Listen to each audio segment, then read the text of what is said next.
në bazë klimaterike, po themi në bazë geografike, në bazë pozitash të tilla.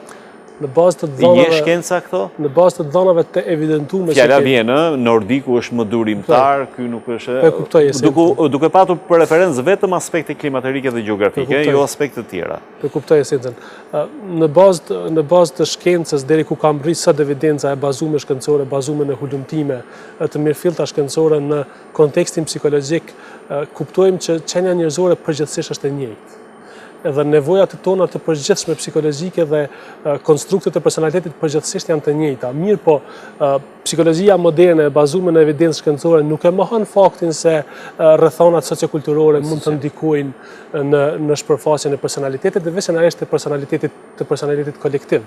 Edhe rrethonat historike dhe klimaterike në cilat ka jetuar populli jonë në disa fise si fise të organizuar në vende malore, vështirë të jetueshme, është dashur patjetër me kriju një personalitet të fortë, një personalitet kanjëherë edhe reagues, edhe impulsiv në mënyrë që me mbrojt veten, edhe në këtë mënyrë na jemi formuar si popull pak më impulsiv. Po kjo nuk do të thotë. Ja për shembull, rrethanat tona, trendi social i zhvillimeve është pak aq i jeshëm sa nuk e bën një klim të favorshme që individi të ketë durim dhe të duhet një vetdije shumë e madhe, një personalitet shumë i madh që në një farë mënyrë të rezistosh. Edhe unë po marr atë rastin më vulgar që është çështja e trafikut. Ne jemi jo durimtar në trafik. Borit përmendi Hoxha, e kupton? Ato në një farë mënyrë që nxjerrim nga goja kundrejt tjetrit që është Është një ligj i psikologjisë sociale i cili thotë se grupi kur është në rrethana që rrezikohet, atëherë rrit kohezionin e vet.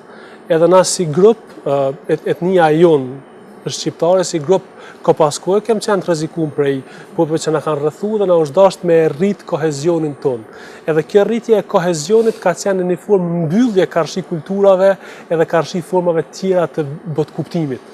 Edhe tashti po kalojmë në një fazë tranzicionit ku ne jemi hap. Ne jemi të hapun, edhe nuk e di fatmirësisht apo fatkeqësisht jetojmë në një udhkryq në mes të linjës së perëndimit, jetojmë në mes të dy fuqive të mëdha ekonomike, kulturore, madje edhe ushtarake, dhe këto nëpër neve kalojnë të gjitha format e kulturave. Le pasojë në një farë mënyrë edhe në trendin social. Njëkohësisht, po në këtë trend kemi dhe një lloj prirje drejt hedonizmit, pra drejt një stili jetese që ka të bëjë me kënaqësinë e pakushtëzuar nga aspekti etik.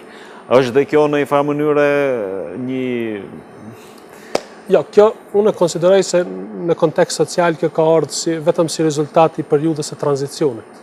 Pasi se të kaloj periudha tranzicionit, do të kthehemi edhe na të rishikojmë vetëm. Pra do t'i vendosim do jemi me këmbë në tokë. Nuk është i rastishëm ky rikthimi i rinisë nëpër xhamijat, rimbushja e xhamijave me rini edhe rimbushja edhe gjitha tjerave tempuj fetar është një lloj rikërkimi i vetës, një lloj rikërkimi i vetës shpirtërore, një lloj ristabilizimi i vetës, sepse periudha tranzitore jashtëzakonisht na ka shkaktuar një lloj dualiteti, atë realitetit të kulturave që na ka destabilizuar pak në kontekstin e psikologjisë sociale.